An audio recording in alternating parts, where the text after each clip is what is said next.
السلام علیکم معزز سامعین، میں ہوں آپ کا میزبان حافظ محمد طلحہ آصف اور آپ دیکھ رہے ہیں اسپیشل ٹی وی کا اسلامک اسپیشل پروگرام۔ جیسا کہ اسپیشل ٹی وی یہ چاہتا ہے کہ ہمیشہ آپ کے لیے ایسے پروگرامات لے کے آئے کہ جو آپ کی عام زندگی کے اندر بھی کام آئیں اور آپ اس سے بھرپور طور پہ فائدہ اٹھا سکیں۔ آج کا موضوع ہے ہمارا آئلی زندگی کے حوالے سے، جس کے اندر نکاح، طلاق اور خلا کے حوالے سے ہم مفتیان کرام سے جانیں گے مسائل اور جو روزمرہ کی زندگی کے اندر لوگوں کو مشکلات پیش آتی ہیں اور وہ نہ آئیں اور وہ لوگ اچھے طریقے سے اس کا علم حاصل کر سکیں۔ السلام علیکم مفتی صاحب۔ وعلیکم السلام ورحمۃ اللہ وبرکاتہ۔ اچھا مفتی نقیب اللہ صاحب، مجھے یہ بتائیے گا کہ معاشرے میں نکاح کیوں کیا جاتا ہے اور نکاح کی شرائط کیا ہیں؟ بسم اللہ والصلاۃ والسلام علی رسول اللہ، اما بعد۔ سب سے پہلے میں آپ کا شکریہ ادا کرتا ہوں، اس اہم اور مہم عنوان پر آپ نے ایک پروگرام کا انعقاد کیا اور مدعو کیا۔ اب میں آپ کے سوال کی طرف آتا ہوں کہ انسان کو ایک بہتر زندگی گزارنے کے لیے اور اس زندگی کے گزارنے کا مقصد اس کا یہ ہوتا ہے کہ بعد میں ایک نسل اور ایک اس سے خاندان چل پڑے، چونکہ ایک خاندان جو ہے وہی ایک قوت بخشتی ہے ایک انسان کو۔ تو اس خاندانی نظام کو برقرار رکھنے اور فعال رکھنے کے لیے تقریباً دنیا کے تمام مذاہب میں ایک کنسیپٹ موجود ہے جسے نکاح کا کنسیپٹ کہا جاتا ہے۔ اور نکاح میں جو ہے دو چیزیں لازم ہیں، وہ کیا ہے کہ رضا ہو، یعنی میاں بیوی بوقت نکاح راضی ہوں اس نکاح پر، اور ایک طرف سے ایجاب پایا جائے، دوسری طرف سے قبول پایا جائے۔ ایجاب کہتے ہیں کہ میں نے آپ سے اتنے حق مہر کے عوض نکاح کیا، کیا تمہیں قبول ہے؟ آگے کہیں ہاں مجھے قبول ہے۔ اور اسی کے حوالے سے میں ایک غلط فہمی کا ازالہ بھی کرتا چلوں۔ ہمارے معاشرے میں ایک غلط فہمی جو ہے وہ پھیلی ہوئی ہے، وہ یہ ہے کہ اول اجازت جو ہے اگر وہ نہیں ہوگا تو نکاح نہیں ہوگا، بلکہ اجازت سے بہتر تو یہی ہے کہ وہ خود یہاں پر ایجاب و قبول کریں، وکلاء کے ذریعے کریں۔ باقی یہ کہنا کہ نکاح منعقد ہی نہیں ہوگا جہاں پر آپ نے اس کے قول کی اجازت نہ لی ہو، یا بلکہ اگر لڑکی راضی ہے تو اس نے ایجاب کے لیے اپنا وکیل بھیج دیا اور لڑکے نے قبول کیا یا لڑکے نے ایجاب کیا اور لڑکی نے قبول کر لیا، نکاح منعقد ہو جائے گا۔ یہاں پر شرط جو ہے وہ رضامندی ہے دونوں طرف سے۔ اچھا مفتی اسماعیل صاحب، مجھے یہ بتائیے گا کہ نکاح سنت ہے یا فرض ہے؟ جی بسم اللہ الرحمن الرحیم۔ جیسا کہ مفتی نقیب اللہ صاحب نے اس بات سے شروع فرمایا، ایک بہت اچھا قدم۔ اس معاشرے میں جو آج کل وقت چل رہا ہے اس میں تو نکاح فرض ہے۔ میں سمجھتا ہوں کہ نکاح دو خاندانوں کو جوڑنے کا نام ہے۔ بالکل۔ اور جو اس معاشرے میں اس وقت تباہی مچی ہوئی ہے، دیکھیں والدین اپنے بچوں کا جو فیصلہ ہوتا ہے وہ بہت ہی آخر تک لے جاتے ہیں، 28، 29، 30، جتنا جلدی ہو سکے اپنے بچوں کی شادی جلدی کر دینی چاہیے، کیونکہ معاشرے کو تباہ ہونے میں وقت نہیں لگتا، اور اس کے اندر جو سب سے بڑا کردار ہوتا ہے وہ والدین کا ہوتا ہے۔ اگر والدین اس فریضے کو جتنا جلدی ہو سکے ادا کر لیں تو یہ ان کے لیے بھی اچھا ہے اور ان کے بچوں کے لیے بھی اچھا ہے، تاکہ وہ بھی گناہوں سے بچیں اور ان کے والدین بھی گناہوں کا بوجھ اٹھانے سے بچیں۔ اچھا، آپ جیسے کہہ رہے ہیں کہ دور حاضر کے اندر تو نکاح فرض ہے، لیکن اگر آج ہم 1400 برس قبل دیکھیں تو کیا اس ٹائم نکاح فرض تھا یا سنت تھی؟ اس ٹائم نکاح کا جو حکم تھا، نکاح کا جو بیسیکلی حکم ہے وہ سنت ہے۔ ٹھیک ہو گیا۔ لیکن دیکھیں آپ صلی اللہ علیہ وسلم کے دور میں اور اس دور میں بہت فرق ہے۔ جس طرح کہ آپ صلی اللہ علیہ وسلم نے فرمایا کہ میرا دور سب سے بہترین دور ہے، اور اس کے دور گزرنے کے ساتھ ساتھ وہ دور میں فتنے اجاگر ہوتے رہتے ہیں، اجاگر ہوتے گئے۔ یہ انہی کی بات کی تھوڑی سی وضاحت اگر میں کر دوں تو یہ کہنا چاہ رہے ہیں مفتی صاحب کہ زندگی کے اندر لیول ہے۔ ایک لیول آتا ہے کہ نکاح کرنا سنت ہے، ایک لیول آتا ہے کہ نکاح کرنا واجب ہے، ایک لیول آتا ہے کہ نکاح کرنا فرض ہے، ایک زندگی میں لیول آتا ہے کہ نکاح کرنا مکروہ ہے، اور ایک لیول آتا ہے کہ نکاح کرنا ناجائز ہے۔ اب یہ لیولز کب کب آتے ہیں یہ بھی میں آپ کو تھوڑی وضاحت کر دوں۔ سنت تب ہے جب انسان بالغ ہو جائے اور اس کے پاس مطلب اس کو اتنی زیادہ ضرورت نہیں ہے البتہ اس کے پاس اخراجات اٹھانا اس پر وہ قادر ہے تو اس وقت یہ سنت ہے. ٹھیک ہے. اگر اس کو ضرورت ہے، بالغ ہے، اخراجات اٹھا سکتا ہے، واجب ہے. اشد ضرورت ہے، اخراجات اٹھا سکتا ہے، فرض ہے. ٹھیک ہے. اور وہ ضروریات اور حقوق کو ادائیگی کرنے پر قادر نہیں ہے، البتہ پیسے پر قادر ہے، تو ایسی صورت کے اندر وہ مکروہ ہے، نہیں کرنا چاہیے، علاج کروا کر کریں. اور اگر بالکل وہ وہاں سے حقوق کی ادائیگی سے بالکل قاصر ہے اور پھر بھی وہ شادی کر رہا ہے آگے جا کر اگلے کی زندگی کو خراب کرنے یا حقوق کی تلفی کے لیے، ایسی صورت کے اندر نکاح کرنا ناجائز ہے. ٹھیک ہو. یعنی شریعت کے اندر ایک کیٹیگریاں ہیں، مختلف کیٹیگریاں رکھی ہیں، کب آپ پر نکاح فرض ہے، کب آپ پر نکاح واجب ہے، کب آپ پر نکاح سنت ہے، اور کون سے ایسے موڑ اور پہلو آتے ہیں کہ آپ نکاح نہیں کر سکتے، وہ ناجائز ہو جائے گا کیونکہ آپ ایک زندگی کو خراب کرنے والے ہیں اس وقت. اچھا مجھے یہ بتائیں کہ کہتے جب ایک نوجوان 17-18 سال کا ہوتا ہے نارملی طور کے اوپر، تو اس کے اوپر نکاح کی کون سی والی شرط لگتی ہے اور اس کے لیے کیا نکاح کا کیا حکم ہوتا ہے اس ٹائم؟ دیکھو آج کل کے ہم موجودہ زمانے کی بات کریں تو موجودہ زمانے کے اندر جو اتنے فتنے وغیرہ ہیں، اتنی چیزیں آ چکی ہیں، تو وہاں پر ایک نوجوان کا بالکل صحیح سالم رہنا، باہر کے معاشرے کی بات کر رہا ہوں، تو وہ ناممکن سا ہے بظاہر. ایسی صورت کے اندر واجب ہے اگر وہ نان نفقے پر قادر ہو اور ایک گھر کو چلانے پر قادر ہو. اگر وہ قادر نہیں ہے تو قادر نہیں ہے، نبی مکرم صلی اللہ علیہ وسلم کی ایک حدیث مبارکہ بھی تو ہے کہ تم نکاح کرو اللہ تمہیں غنی کر دے گا. اگر وہ قادر نہیں ہے، میں ایک بات کر رہا ہوں، اگر وہ قادر نہیں ہے، قدرت سے ایک چیز مراد نہیں ہے، قدرت میں کئی چیزیں آتی ہیں. قدرت یہ ہے آپ مہر نہیں دے سکتے، مہر اس کا حق لازم ہے، جزو لازم ہے نکاح کا، یہ آپ کو دینا آپ پر ضروری ہے، یہ دینا مہر. شخص جو ہے وہ مہر پر قادر نہیں ہے، اس کے بعد وہ الگ گھر دینے پر قادر نہیں ہے اور اس کا خرچہ اٹھانے پر قادر نہیں ہے. اس صورت کے اندر تو رسول اللہ صلی اللہ علیہ وسلم نے یہ بھی حکم دیا کہ آپ روزے رکھیں، اللہ سے دعائیں مانگیں. جب آپ کو اتنے قدرت، اگر معاشرے کے اندر والدین باقی ساری خواہشات پوری کر سکتے ہیں، آپ کی تعلیم کا برڈن اٹھا سکتے ہیں، آپ کے باقی سارے اخراجات پورے کر سکتے ہیں نارمل لائف کے اندر. آج کے دور کے اندر ویسے بھی تو نارمل لائف یا خرچے پورے کرنا یا عیاشیاں پوری کرنا آسان نہیں ہے. ایک شخص باقی سب کچھ کر رہا ہے والدین کے پیسے پر، اور نکاح کے ٹائم اگر اس کو یہ کہا جائے کہ تم خود کمانے کے قابل نہیں ہو. پھر دیکھو ہمارے معاشرے میں کچھ چیزیں بڑی غلط آ گئی ہیں، ہمارا المیہ ہے. میں ایک عجیب بات جو میں بہت زیادہ اس چیز کو دیکھتا ہوں کہ ہمارے معاشرے میں کچھ امیدیں ایسی لگائی جاتی ہیں جو امیدیں لگانی نہیں چاہیے ایک جوان لڑکے سے. سسرال اس بات کا خواہش مند ہے کہ سسر کو جو دولت 50 سال کمانے میں لگی ہے، جو اس کو ایک تکلیف اور مشقتیں برداشت کر کے 50 سال تک وہ جس مقام پر پہنچا، وہ چاہتا ہے کہ میرا جو داماد ہو وہ 18 سال کی عمر میں اس مقام تک پہنچ جائے. حالانکہ یہ بظاہر تو ناممکن سا ہے. اور ہمارے بہت سارے معاشرے میں بہت سی خرابیاں آ گئی. جہیز کی خرابی ہے تو دوسری جانب سے جو لڑکی والے ہیں وہ پریشان ہوتے ہیں نکاح کے معاملے میں. اور بھی بہت ساری ایسی خرابیاں، اگر ان خرابیوں کو نکال دیا جائے تو شادیوں کو آسان کرنے کا حکم دیا کہ آپ اس کو آسان بنائیں، مشکل نہ بنائیں. حضرت کی بات کا تھوڑا سا بس حصہ لوں گا، بس ایک مختصر سی بات کروں گا. جتنی سادی شادی ہوگی اتنا آسان ہوگا اور اتنی ہی شادی کو آگے فروغ ملے گا. آج کل جس طرح شادی کو ایک مشکل ترین چیز بنا دیا گیا ہے، تو اس صورت میں تو ایک امیر آدمی کے لیے بھی شادی کرنا مشکل ہو گیا ہے، غریب تو بہت دور کی بات ہے. نہیں، میرا سوال یہ تھا کہ اگر ایک شخص 18 سال کا ہو گیا ہے، ٹھیک ہو گیا، اور جیسے اس کے والدین اس کے باقی سارے اخراجات اٹھا رہے ہیں، تعلیمی اخراجات بھی اٹھا رہے ہیں اور باقی سارے معاملات یونیورسٹیز بھی بھیج رہے ہیں، تو کیا والدین اگر اس کے نکاح کے بھی اخراجات اٹھا لیں، ٹھیک ہو گیا، تو اس کے اوپر اسے نکاح کی کون سی شرط لاگو ہوتی ہے؟ اس کے اوپر سنت ہے، فرض ہے، واجب ہے، کیا ہے؟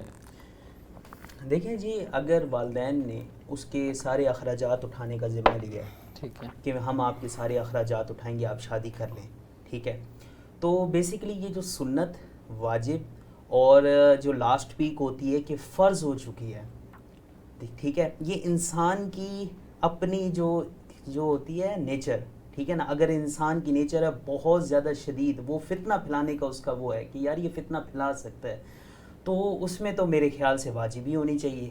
اور اگر بہت ہی لاسٹ پیک میں ہے, یعنی کہ وہ یہ چاہتا ہے کہ میرے والدین شادی کر دیں, تو یہ فرض کے مقام پہ آ جائے گا. اور مکروہ اس مقام پہ ہوگا کہ اگر ایک بالکل لاسٹ اسٹیج ہے کہ ایک بندے کو نوجوان کی ہم ڈسکس کر رہے ہیں. اچھا مفتی نقیب اللہ صاحب, مجھے یہ بتائیے گا کہ نکاح کے لیے کن کن چیزوں کا ہونا ضروری ہے, گواہوں کا اور ولی کے حوالے سے کیا, یہ دو چیزیں کیا؟ ولی کی اجازت کا ہونا ضروری ہے. ولی کی اجازت پائی جائے گی تو ایک چیز میں واضح کروں, ولی کسے کہتے ہیں, ٹھیک ہے. ایک مرتبہ میں ایک سوشل میڈیا کا ایک پلیٹ فارم ہے, فیس بک کے اوپر میں دیکھ رہا تھا, تو ایک بندے نے لکھا کہ نکاح میں اولیاء کا ہونا ضروری ہے. تو جواب میں کسی نے لکھا تھا بھائی اس آج کے زمانے میں وہ ولی کہاں رہے. تو اس سے وہ اللہ والے مراد نہیں ہیں, بلکہ ولی سے مراد جو ہے وہ خاندان کا بڑا ہو, والد ہے, والد یا بھائی. اگر والد نہیں ہے تو والد نہیں ہے, پھر یہ باقاعدہ جس طرح ورثاء کی ترتیب ہے اسی ترتیب پہ جائے گا. تو اسی طرح اگر لڑکی کی شادی کرنی ہے تو اولیاء کی اجازت بیسیکلی وہاں سے ضروری ہے. ٹھیک ہے. دوسری جانب سے ولی کی اجازت ضروری ہے کہ ولی کی اجازت پائی جائے. اگر ولی کی اجازت پائی جائے گی تو نکاح منعقد ہو جائے گا. ٹھیک ہے. اگر کسی نے غیر کف میں, کف جو ہے وہ برابری کو کہتے ہیں, جناب رسول اللہ صلی اللہ علیہ وسلم نے فرمایا کہ آپ میں چند چیزوں میں برابری ہونی چاہیے. دین میں برابری ہو, جب دین میں برابری نہیں ہوگی, آپ بہت بزرگ ہیں وہ بہت نیچے ہیں, تو یہ ہو جائے گا. مثال دے رہا ہوں کہ آپ جو ہیں وہ قرآن کو مانتے ہیں, حدیث کو مانتے ہیں, فرضیت صلاۃ کے قائل ہیں, اور اگلا بندہ فرضیت صلاۃ کا ہی قائل نہیں ہے, حجیت حدیث کا منکر ہے, ایسے تو گھر نہیں چلے گا, گھر مزید اجڑیں گے. تو آپ نے کف کو دیکھنا ہے. مالداری میں برابر ہوں, آپ مالداری میں بہت نیچے ہیں, وہ بہت اوپر ہیں آپ سے, جو خاتون ہیں وہ آپ سے بہت اوپر ہیں, تو وہاں بھی گھر نہیں چل سکتا, وہ گھر بھی زیادہ دیر پا نہیں ہوتا آباد. اسی طرح حسب نسب میں برابری ہو, تو کف میں جہاں غیر کف میں اگر نکاح کر لیا, ولی کی اجازت نہیں پائی گئی, ہمارے نزدیک شرعاً یہ نکاح منعقد ہی نہیں ہوا. ٹھیک ہے. نکاح تب منعقد ہوگا جب کف پایا جائے گا, اور کف کے ساتھ ساتھ ولی کی اجازت پائی جائے گی. ولی کی اجازت کے بعد اب ان کے رضامندی ضروری ہے. ٹھیک ہے. کہ ایک طرف سے ایجاب ہو, دوسری طرف سے قبول ہو, حق مہر کا تذکرہ ہو کہ اتنے حق مہر میں اتنے عوض میں آپ کو. حق مہر دینا کب لازم ہے؟ نکاح قبول کرواتے وقت یا بعد میں؟ بیگم کو کس وقت نکاح جو ہے وہ نکاح کے بعد حق مہر دینا لازم ہو جاتا ہے؟ یہ جس طرح دونوں کے درمیان طے ہو جائے. ان کا پرسنل میٹر ہے. یہ پرسنل میٹر ہے. ان کو اس طرح ہے کہ نکاح میں طے ہوتا ہے کہ آپ کے ساتھ میں نے نکاح معجل پر, مہر معجل پر نکاح کرتا ہوں, یا آپ کے ساتھ مہر معجل پر نکاح کرتا ہوں, یعنی جلدی دوں گا مہر یا دیر سے دوں گا. دونوں باتوں کی وضاحت میں کر چکا ہوں کہ معجل جلدی دوں گا, تعجیل کروں گا, معجل دیر سے دوں گا. تو جب جلدی کی تو اس کا مطلب یہ ہے کہ جب وہ شوہر اپنی خاتون کے پاس جائے تو اول ہی وقت میں وہ مہر حوالے کر دے, اور یہ معجل ہے. لوگ طلاق دینے تک جو ہے نا حق مہر کو ساری زندگی پینڈنگ وہ انہوں نے ایک ہیلا رکھا ہوتا ہے ذہن میں معجل کا. ٹھیک ہے. جب وہ نکاح فارم کے اندر کیا دیتے ہیں کہ مہر معجل ہوگا, تو پھر وہ ایسا احساس نہیں کرتے کہ ہم دے دیں, پھر وہ دیر تک لے کے جاتے رہتے ہیں, جب آخر وقت آتا ہے تو دے دیتے ہیں. نہیں, یہ ہمارے معاشرے کے اندر یہ چیز پائی جاتی ہے کہ لوگ جو ہے نا کہ اس ڈر سے کہ طلاق نہ ہو, بہت بڑی رقم لکھوا دیتے ہیں حق مہر کے اندر کہ یہ طلاق دیتے ہوئے ڈرے گا. زیادہ تر گاؤں علاقہ جہات کے اندر نا, جہاں پر حق مہر کے اندر زمینیں لکھوائی جاتی ہیں اور اس طرح کی دوسری چیزیں لکھوائی جاتی ہیں, وہاں پر اس کنسیپٹ کو بڑا مد نظر رکھا جاتا ہے کہ کہتے شاید اس وجہ سے طلاق نہ دے, اور پھر وہ حق مہر مطلب دیا ہی نہیں جاتا ایک قسم کا. نہیں, کیا صورت ہے؟ حق مہر ایسا ہو سکتا ہے کہ انسان طلاق تک حق مہر کو پینڈنگ رکھے؟ نہیں, بلکہ یہ حق مہر جو ہے یہ میں آپ کو ایک چیز ایسی بتاؤں کہ جو تھوڑی سی عجیب سی لگے سب کو, لیکن حق مہر جو ہے وہ ذمے میں قرض ہے. ٹھیک ہے. جب میت کی وفات ہو جاتی ہے تو اس نے اگر حق مہر ادا نہیں کیا تو وہ ذمے میں قرض ہے, وہ ادا کرنا پڑے گا. سب سے پہلے جو میت کے متعلق حقوق جو ہیں وہ 4 قسم کے ہیں. کفن دفن کے اخراجات ہیں, دوسرے نمبر کے اوپر کیا ہے؟ قرض ہے کہ وہ قرض کی ادائیگی کرے گا. یہاں پر بہت سارے لوگ جو ہیں وہ حق تلفی کرتے ہیں. اس کے بہت سخت وعیدیں اس پر آئی ہیں, اس پر بہت ساری ترغیب آئی ہے, اور رسول اللہ صلی اللہ علیہ وسلم نے تو بہت سخت ارشادات اس حوالے سے فرمائے ہیں. آپ کو ایک ارشاد ایک سنا دیں. میں کہ اگر حق مہر کی ادائیگی کا ارادہ نہ ہو، جان بوجھ کر وہ نہ ادا کرے، یہ زانی ہے. اور جناب رسول اللہ صلی اللہ علیہ وسلم نے مزید بھی سخت ارشادات اس حوالے سے فرمائے ہیں. اچھا مفتی صاحب، اپنی بیگم سے مطلب کوئی ایک شخص جو ہے نیو بیگم سے مل رہا ہے، ٹھیک ہو گیا، وہ بھی تھوڑا شرم و حیا رکھتی ہے اور پہلی ملاقات ہوتی ہے، اگر وہ ارینج میرج ہے تو مجھے یہ بتائیے گا کہ اس کے حوالے سے اپنی بیگم سے حق مہر معاف کروا لینا یہ کیسا ہے؟ دیکھ لیں، اگر وہ ایک ہے حق مہر معاف کروانا، ایک ہے حق مہر معاف کرنا، دونوں میں بہت کروانا کہا ہے. آپ نے کروانے کی بات کی ہے. اس کو راضی کر دیتے ہیں اس چیز پہ کہ آپ حق مہر معاف کر دیں، وہ معاف کر دیتی ہے، یہ اس کا حق ہے. وہ مطلب یہ اس کا حق ہے. شرمندگی میں لگا لیں یا مطلب جیسے بھی اگر شرمندگی میں دیکھو نا، وہ تو حدیث مبارکہ ہے کہ آپ کسی کا مال اس کے بغیر رضامندی سے کھانا آپ کے لیے حلال نہیں ہے.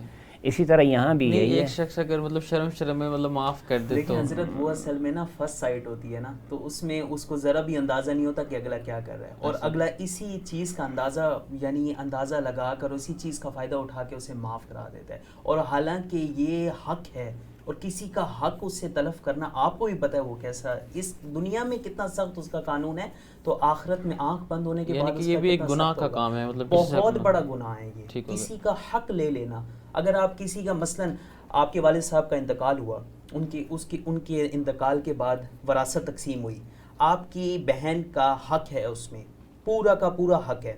اگر آپ ان کو حصہ نہیں دیتے، ٹھیک ہے آپ نے ان کو حصہ نہیں دیا، لیکن ان کا حصہ کبھی بھی ان سے ساقط نہیں ہوگا، وہ آپ کے ذمہ لازم ہوگا. یہ تو ہے کہ وراثتی حصہ جو ہے نا، یہ وراثتی حق جو ہے یہ جبری حق ہے. ٹھیک ہے، یہ معاف کرنے سے معاف نہیں ہوتا. ہمارے معاشرے کے اندر جو لوگ کہتے ہیں نا کہ میں نے اس کو تفصیل سے جیسے یہ بہت بڑا ٹاپک ہے، تو یہ والا ٹاپک بھی آج ہم کو ملے گا. اچھا مفتی اسماعیل صاحب، مجھے یہ بتائیے گا، جیسے ابھی ہم ڈسکس کر رہے تھے کہ ولی کے نکاح کے بغیر نکاح باطل ہے، اس کے اوپر ایک حدیث مبارکہ بھی ہے. تو جو کورٹس کے اندر نکاح ہوتے ہیں والدین کی بغیر مرضی کے، تو وہ پھر کیا نکاح ہو جاتے ہیں کہ وہ ساری زندگی باطل رہتے ہیں؟ حضرت بعض علماء یوں فرماتے ہیں کہ یہ نکاح نہیں ہوتا، سرے سے ہی منعقد نہیں ہوتا. جیسے ہمارے جتنے بھی علماء اکرام ہیں وہ یہ کہتے ہیں کہ ولی کا ہونا ضروری ہے، ولی کا موجود ہونا اس کی شرط ہے، ولی کی اجازت کے بغیر نکاح نہیں منعقد ہوتا.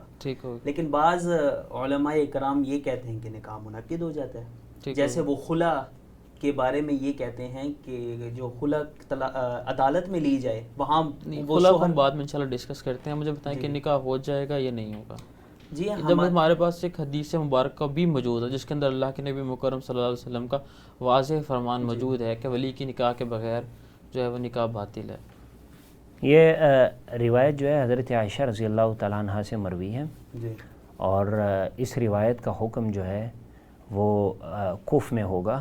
جیسے میں شروع میں آپ کو کہہ چکا ہوں کہ اگر کف کے اندر نکاح کر رہے ہیں، دیکھو نکاح کی دو چیزوں پہ آپ اس کو منقسم کریں، تقسیم کریں. ایک ہے کف میں، ایک ہے غیر کف میں. اگر آپ کف میں کر رہے ہیں برابری ہے، ٹھیک ہے، ولی کی اجازت نہیں ہے، وہاں نکاح منعقد ہو جائے گا. وہاں نکاح، یہ ہمارا مذہب ہے، ہم آپ کو اپنا مذہب بتائیں گے کہ وہ یہ ہے کہ نکاح منعقد ہو جائے گا.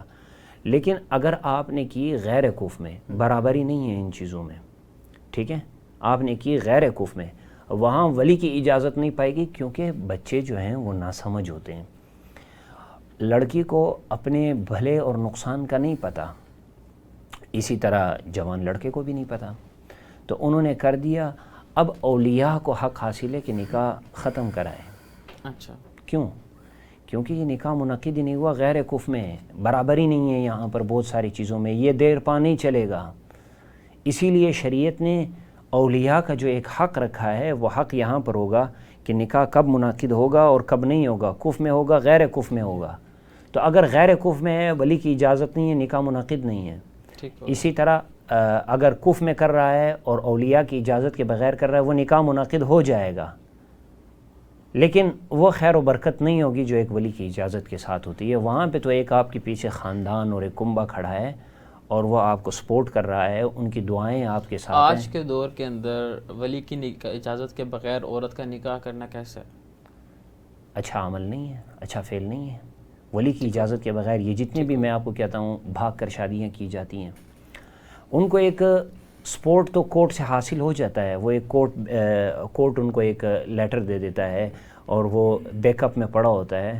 اچھا مفتی اسماعیل صاحب مجھے یہ بتائیے گا کہ کہتے نکاح کرتے وقت کیا مرد و عورت کا زبان سے کہنا لازمی ہے کہ میں اس کو قبول کرتا ہوں، یا صرف دستخط کر دینا کافی ہوتا ہے؟ جی اس پر مفتی نقیب اللہ صاحب اگر اپنی رائے وہ دیں۔ یہ بات یہ ہے کہ اگر اس نے تحریر پڑھ کر دستخط کیے ہیں تو یہ زبانی بھی اقرار ہے اور فعلی، مطلب دیکھو یہاں دو چیزیں ہیں، ایک قولی اقرار ہے، ایک فعلی اقرار ہے۔ فعلی اقرار یہ آپ نے پڑھ کر دستخط کر دیا، گویا یہ ثبت ہو گیا، ایک تحریر بھی موجود ہے۔ اور زبانی اقرار اس وجہ سے لازم ہے کہ نکاح کے اندر زبانی اقرار اور فعلی اقرار کا بڑا دخل ہے، ٹھیک ہے۔ اگر زبانی اقرار کر لیا نکاح منعقد ہو جائے گا، لیکن اس کے لیے فعلی اقرار سے ایک قانونی فارمیلٹی پوری کرنے کے لیے، ایک ملک کا ایک قانون ہے اس کو پورا کرنے کے لیے یہ بھی ضروری ہے۔ البتہ شرعی نکاح قولی سے منعقد ہو جائے گا، نکاح کے اوپر کوئی اثر نہیں آئے گا۔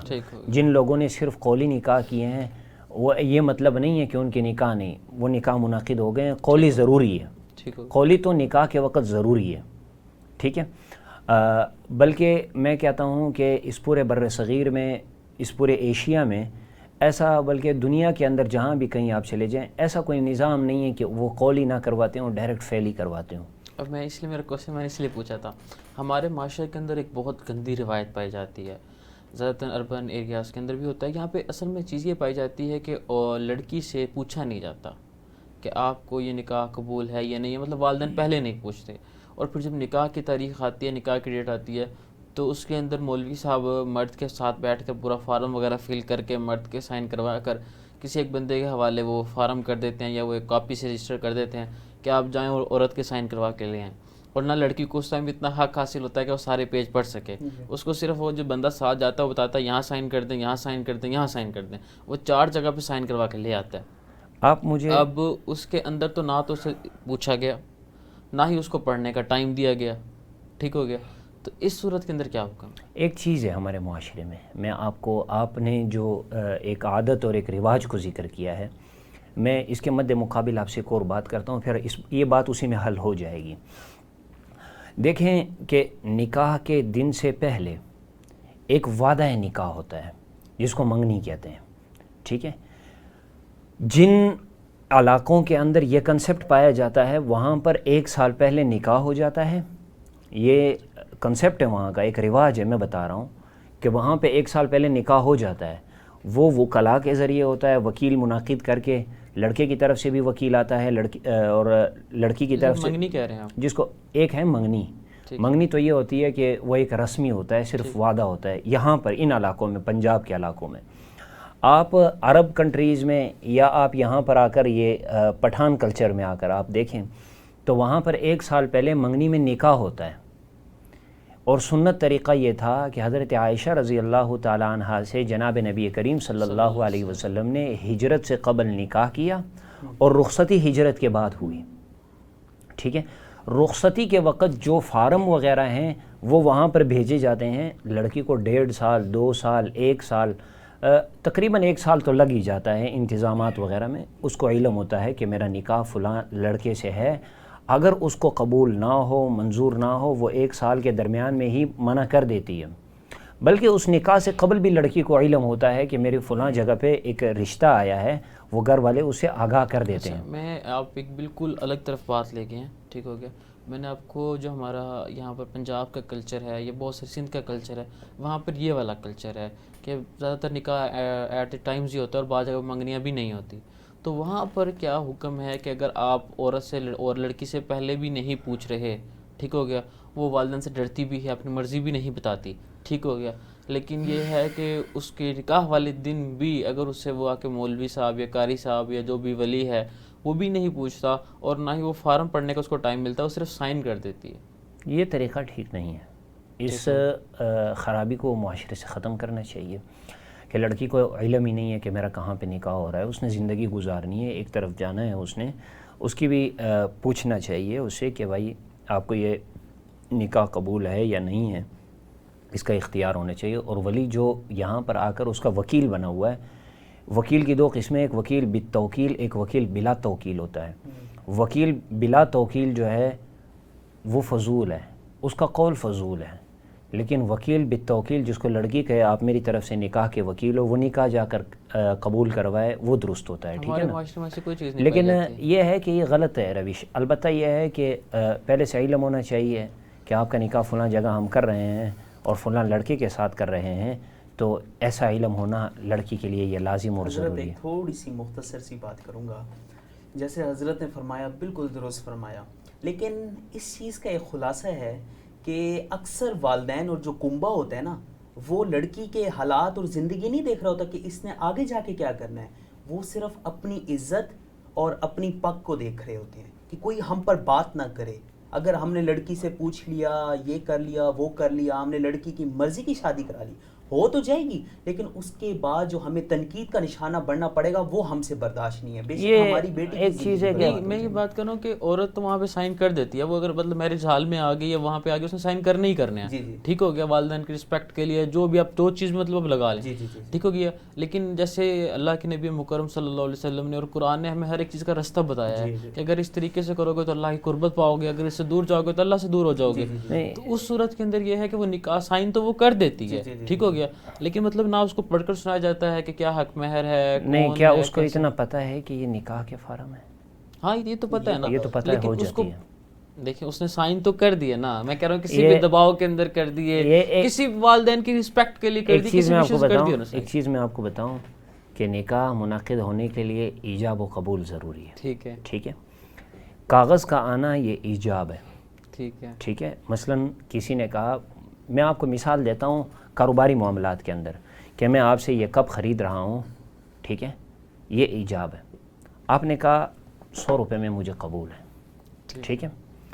اب یہی معاملہ اگر ہم ڈیسنٹ سٹوروں میں چلے جائیں، یہ بڑے بڑے ہالز میں چلے جائیں جو شاپنگ سینٹر ہیں، وہاں پہ انہوں نے لکھ کے لگایا ہوتا ہے. ہم کوئی نہیں کہتے میں یہ خرید رہا ہوں، اٹھا کے باکس میں ڈالا اور گئے بل پے کر دیا، بے منعقد ہو گئی، کاروبار ٹھیک ہو گیا، ٹھیک ہو گیا. یہی معاملہ آپ نکاح پر لے آئیں، ٹھیک ہے، یہ بھی ایک معاملہ ہی ہے. آپ نے نکاح کے اندر کیا کیا؟ نکاح فارم کے اوپر دستخط کر دیے، اور لڑکی کو پتہ ہے جو میں بن سنور کر بیٹھی ہوں، ہمارے گھر میں ایک تقریب ہے، وہ نکاح کی تقریب ہے، میرا نکاح ہے، یہ بھی پتہ ہوتا ہے کس کے ساتھ ہے، یہ خبر ہوتی ہے.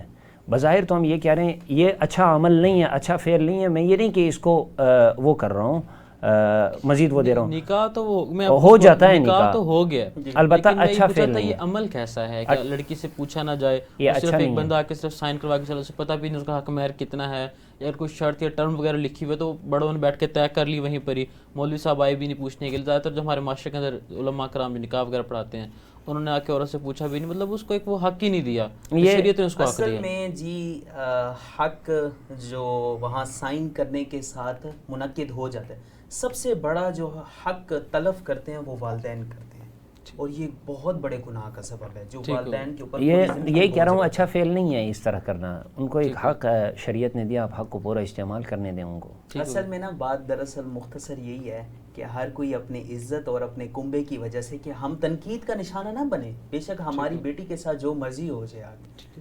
اچھا مفتی مجھے یہ بتائیے گا کہ ارینج میرج افضل ہے یا لو میرج افضل ہے؟ دیکھیں اسلام نے جو ہے وہ لو آفٹر میرج دی ہے، ٹھیک ہے، ٹھیک ہو گیا. لو میرج کا کنسیپٹ جو ہے وہ بہت سے فسادات اور خرابیوں کی طرف جاتا ہے، لیکن یہ ہے کہ لو میرج جو ہے وہ کامیاب بھی ہوئے ہیں، لیکن کامیاب کے ریشو ذرا کم ہیں. آپ کے علم میں زیادہ بہتر ہے کہ اس کے اوپر سروے کروایا گیا ملک میں، تو سب سے زیادہ جو دیر پا چلنے والے رشتے ہیں وہ ارینج میرج کے ہیں، لو میرج کے نہیں ہیں. ٹھیک ہے، اور شریعت جو ہے وہ لو کے خلاف نہیں ہے، ٹھیک ہے، مخالف نہیں ہے. البتہ لو آفٹر میرج جو ہے آفٹر میرج لو ہونی چاہیے، اور ایک حلال دائرے میں رہتے ہوئے ہونی چاہیے.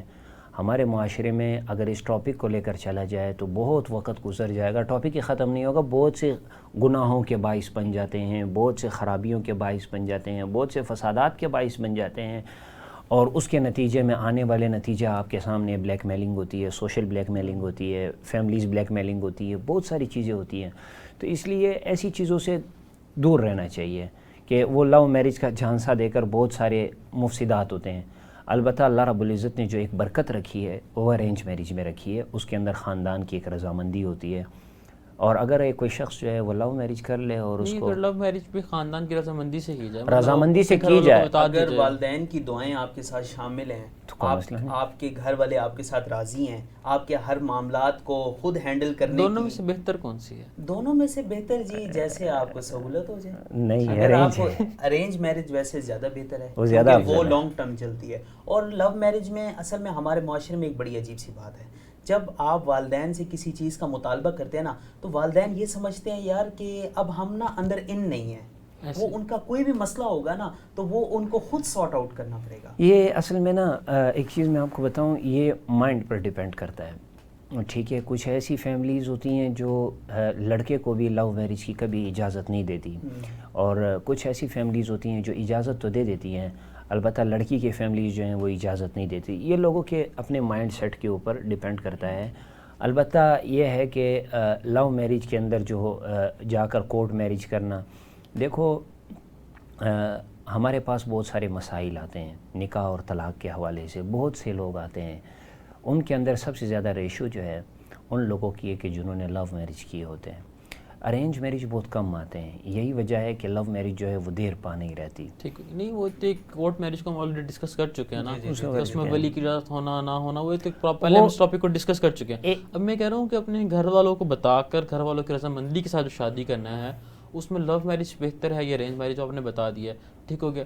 اور بات دوسری یہ ہے کہ لڑکیوں کو زیادہ تر اس قدر ویلیویبل نہیں سمجھا جاتا، یا ان سے اس طریقے سے بات ہی نہیں پوچھی جاتی کہ وہ کسی کو پسند کرتے ہیں یا نہیں کرتی لڑکی. ادھر جو پنجاب کے علاقہ جات ہیں وہاں یہ کنسیپٹ اب تقریباً ختم ہونے والا ہے، جہاں تک میں نے دیکھا ہے، چونکہ اکثر نکاحوں میں بیٹھنے کا مجھے شرف حاصل ہوا اور وہاں پہ جا کے دیکھا ہے، تو ایسی ٹرمز اور ایسی کنڈیشن بہت کم رہ گئی ہے. یہ ایک جہالت پر مبنی تھا، یہ تقریباً ختم ہو چکا ہے یہاں پر. البتہ یہ جہاں جہاں ہے اب بھی ہے، میں یہ نہیں کہہ رہا کہ 100% ختم ہو گیا، 100% چیز ختم نہیں ہوتی، پھر بھی کہیں نہ کہیں 10% وہ رہتی ہے. تو یہ ختم ہو چکا ہے، 50 سے زیادہ ہی ختم ہو چکا ہے تقریباً. کوئی 30% 35% اگر رہ گیا دیہاتوں پر اور بعض جگہوں پر وہ رسم و رواج اور کلچر کے مطابق چلا رہے ہیں، تو وہ بھی انشاءاللہ العزیز آہستہ آہستہ وقت کے ساتھ سمجھ کے اس چیز کو ختم کریں. جو اکثر فیم ملا ہے نا وہ سوشل میڈیا کے ذریعے ملا ہے، جو ہمیں آئیڈیا ملتا ہے نا کہ لو میرج کے بعد ہم نے کیا کرنا ہے، ہماری فیلنگز کیا ہونی ہیں، ہماری ایکسپیکٹیشنز کیا ہونی ہیں، وہ سب کا سب میڈیا کے تھرو ہمیں ملا ہے. اور یہ میڈیا کی وجہ سے آج ہمارے اکثر والدین اس چیز کو قبول کرنے کو تیار ہیں، کیونکہ جب ہم نکاح پہ بیٹھتے ہیں تو اکثر جو ہمارے سامنے ایک کتبہ رکھا جاتا ہے اور یہاں ولی بیٹھے ہوتے ہیں اور یہاں ہمارے سامنے دولہا محترم بیٹھے ہوتے ہیں، تو ان کے اندر پہلے سے ہی پتہ ہوتا ہے کہ یار یہاں لو میرج ہو رہی ہے. کچھ ایسی مسجدیں بھی ہوتی ہیں کہ آج کل جن کے اندر دلہن کو پیچھے بٹھا دیا جاتا ہے اور دولہے کو سامنے بٹھا دیا جاتا ہے. تو ایک چیز میں آپ کو بتا دوں، لو میرج کا جو بات آپ نے کی ہے، لو میرج ایک نہیں وہ 4-5 اقسام پر ہے. ٹھیک ہے. اس کی ایک چیز میں آپ کو بتاؤں، ایک لو میرج ہوتی ہے کہ آپ نے والدین کو کہا مجھے فلاں جگہ پسند ہے وہاں کراؤ، ٹھیک ہے، انہوں نے کرا دی. وہ بھی آپ کو پسند کر رہے تھے کہ مجھے یہ جگہ پسند ہے، نکاح کا پیغام بھیجا، وہ لو میرج میں نہیں آئے گا، وہ ارینج میرج میں آئے گا. ٹھیک ہے. لو میرج بیسیکلی وہ ہے جس کو ہم کہتے ہیں دیر پا نہیں رہتی، کہ دونوں نے اپنی بہاؤ پر وہ گئے اور گھر سے وہ نکلے، کورٹ میں جا کر شادی کی اور اس کے بعد گھر واپس آئے، یعنی شادی کرنے کے بعد وہ آ کر انہوں نے علم دیا.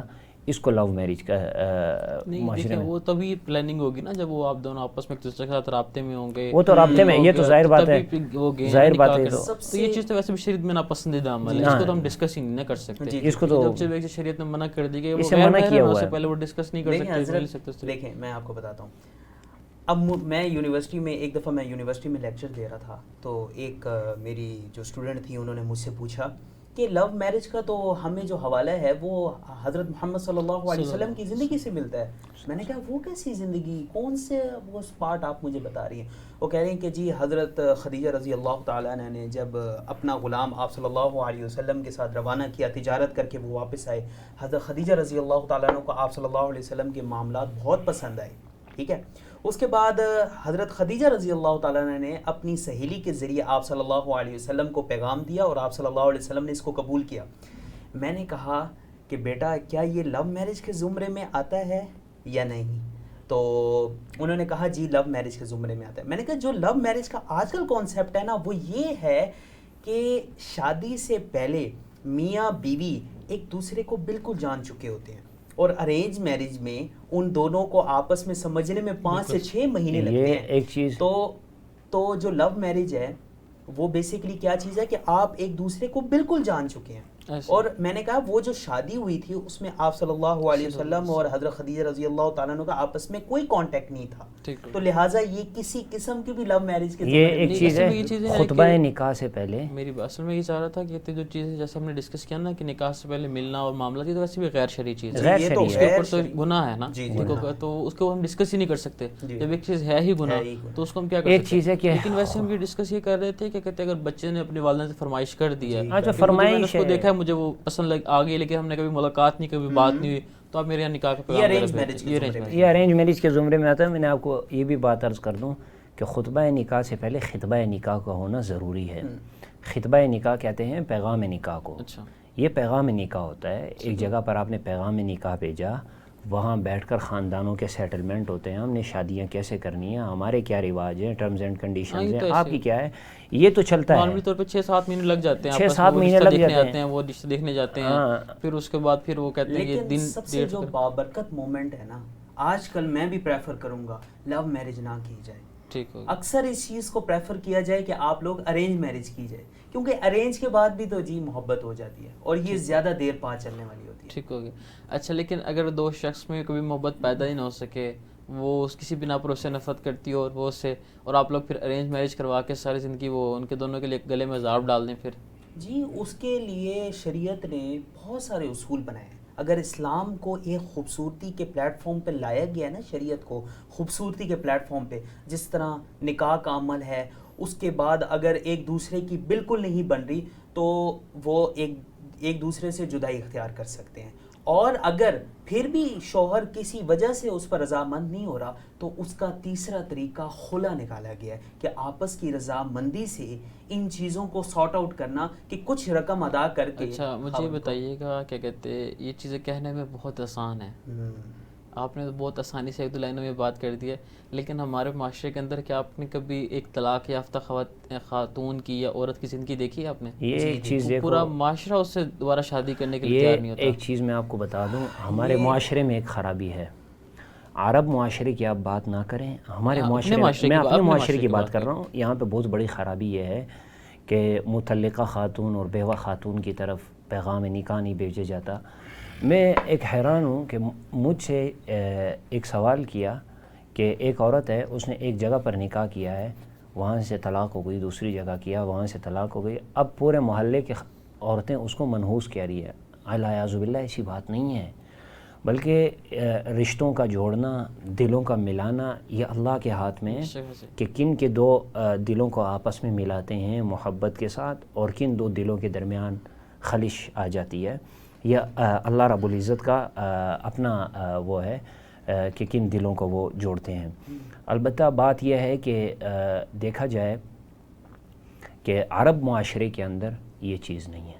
عرب معاشرے کے اندر یہ ہے کہ اگر آج عورت کی عدت پوری ہو رہی ہے تو اگلے 2 دن کے اندر اس کو پیغام نکاح آ جاتا ہے. عرب معاشرے کے اندر تو خواتین یہ چیز کو ضروری سمجھتی ہیں کہ ان کے ساتھ کسی مرد کا نام جڑا رہے. 50-60 سال کی خواتین بھی شادی کر رہی ہوتی ہیں، بالکل ایسے ہی، جو کہ ہمارے معاشرے میں 40 سال بعد سے بالکل ہی آنکھیں چھین لیتے ہیں. بالکل ایسے کہ اب تم شادی کر کے کیا کرو گی، یا مطلب جو بھی معاملات ہوتے ہیں، تمہارے بچے ہیں، یہ سے بہت ساری چیزیں ہیں. اچھا مجھے یہ بتائیے گا کہ مفتی صاحب جیسے کہ نبی مکرم صلی اللہ علیہ وسلم کے زمانے کے اندر ہوا کرتا تھا کہ کہتے لوگ نکاح کا پیغام خود بھیج دیا کرتے تھے، جیسے کہ مطلب حضرت خدیجہ رضی اللہ تعالیٰ عنہ کا بھی ذکر ہوا کہ انہوں نے نکاح کا پیغام بھیج دیا اپنے لیے نبی مکرم صلی اللہ علیہ وسلم سے. اور بھی کافی احادیث ملتی ہیں اور بہت سی خواتین نے نکاح کا پیغام بھیج دیا. یہ اللہ کے نبی مکرم صلی اللہ علیہ وسلم نے کہیں پر ذاتی طور پہ خود اپنا نکاح کا پیغام بھیج دیا. تو آج کے معاشرے کے اندر تو یہ چیزیں نہیں پائی جاتی، لیکن اگر کوئی آج کے معاشرے کے اندر ان چیزوں پہ عمل کرتا ہے، اپنا نکاح کا پیغام خود بھیجتا ہے، تو وہ کیسا ہے؟ ٹھیک ہے، بھیج سکتے ہیں آپ. مثلاً ایک خاندان کے حوالے اگر کر دیں، بڑے چلے جائیں، اس میں ذرا عزت و احترام زیادہ ہے بنسبت اس کے کہ آپ خود جائیں. اگر خود چلے جاتے ہیں اور خود پیغام نکاح دیتے ہیں، ایک ہے پیغام نکاح بھیجنا، مطلب خط لکھ کر، تحریر لکھ کر آپ نے بھیج دی کہ میں یہاں پہ نکاح کرنا چاہ رہا ہوں، آپ کو کیا منظور ہے یا نہیں، وہ جو ہے یہ ایک تو یہ طریقہ ہے. ایک طریقہ یہ ہے کہ 2 بڑوں کو آپ نے بھیجا وکیل کے طور پر، انہوں نے جا کر بات کی، یہ ذرا سنجیدگی حالات کے تناظر میں بات کر رہا ہوں، ذرا سنجیدگی لیول میں چلا جاتا ہے. اور باقی یہ اگر خطبہ نکاح جو ہے وہ بھیجا جائے تحریری صورت کے اندر تو اس میں کچھ مذائقہ نہیں ہے. حضرت اگر نکاح کا عمل شروع سے عزت کے ساتھ شروع کیا جائے اور عزت پر اختتام کیا جائے تو وہ نکاح کبھی بھی نہیں ٹوٹتا. اگر اس نکاح میں بے عزتی شروع ہو جائے، بے شک آپ کا نکاح ہو جائے، آپس میں کبھی بھی گڑھ جوڑ اور محبت نہیں پیدا ہوگی. اس لیے اگر آپ نے کسی کے گھر پیغام بھی بھیجنا ہے نا، عزت یہی ہے کہ آپ اپنے والدین کو ادھر بھیجیں اور آپس میں معاملات طے ہوں. اس کے دل میں بھی عزت آپ کی بڑھے گی اور اس سارے معاملے میں آپ کی بھی عزت ہوگی اور آپ کے رشتے میں بھی عزت ہوگی اور آپ کے پورے کنبے کی عزت ہوگی کہ اس نے عزت کے ساتھ اس چیز کو لے کر چلا. اور پورے زندگی جب عورت کے دل میں آپ کی عزت ہوگی تو وہ نکاح کبھی نہیں ٹوٹے گا. جب بھی نکاح ٹوٹتا ہے طلاق اور خلا، اس میں آپ ہمیشہ ایک چیز دیکھیں گے کہ اس نے میری عزت نہیں رکھی، اس کو عزت نہیں رکھنے آتی. تو یہی سب سے بڑی وجہ ہے. مطلب یہی ہے، وہ تو جانبین کے ساتھ ہے، آپ نے اس کے ساتھ مل جل کر چلنا ہے، انہوں نے آپ کے ساتھ چلنا ہے. اچھا میں ایک لاسٹ منٹ میں چاہوں گا مختصراً جو ہے نا ایک بات کے اندر اس کو کلوزنگ کر دیں تاکہ ہم پروگرام کو اختتام پہ لے جائیں.